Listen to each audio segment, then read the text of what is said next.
Good morning বন্ধুরা, আবার চলে এসেছি তোমাদের কাছে। আর আজকে একটা ছোট্ট ব্লগ নিয়ে এসেছি। আর আজকে খাবো হচ্ছে ব্রেকফাস্টে ওটসের পরোটা। আর তার জন্য কেটে নিয়েছি বিনস, মটরশুঁটি, গাজর, টমেটো, পেঁয়াজ। লঙ্কা খাই না, ওই জন্য লঙ্কা আমি দিইনি।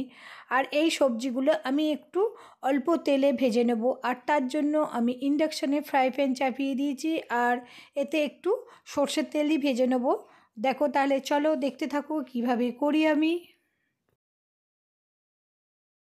আর কি বলতো, এই সবজিগুলো না ভাজলেও চলবে, যেহেতু আমি ওটসটা ভেজে নেব।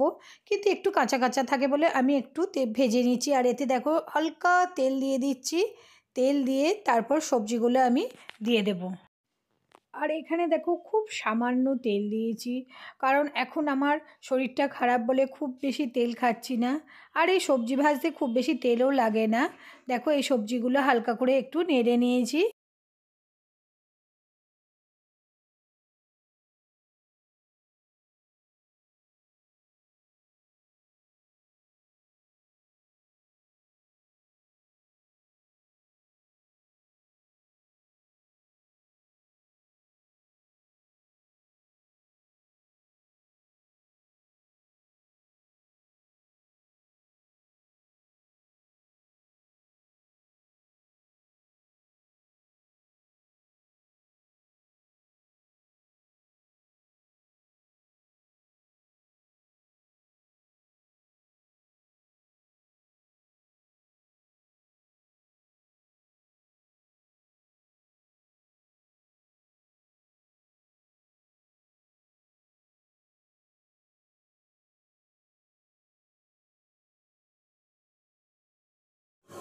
একটুখানি দেখো।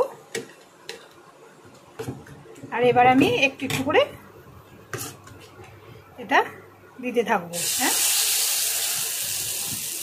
এটা দুটো করলে ভালো হতো, কারণ হচ্ছে একটু মোটা হয়ে গেছে, কিন্তু অত সময় নেই, আমার খুব খিদে পেয়ে গেছে, সেই জন্য একবারেই আমি দিয়ে দিলাম।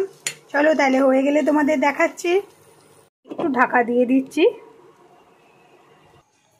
আর এখানে দেখো হয়ে গেছে আমার ওটসের রুটি বলো, পরোটা বলো। আর এটা একটু আমি কেটে কেটে দিয়েছি, কারণ একটু মোটা হয়ে গেছিলো, মানে ওটা দুবারে করলে ভালো হতো, কিন্তু আমি যেহেতু একবারে দিয়েছি, একটু মোটা হয়েছিল বলে আমি একটু কেটে কেটে দিয়েছি, যাতে ভিতরগুলো কাঁচা কাঁচা না থাকে। তাহলে আর আজকের আমার ব্রেকফাস্ট কেমন হয়েছে তোমরা একটু কমেন্ট করে জানাবে। আজকের মতো টাটা।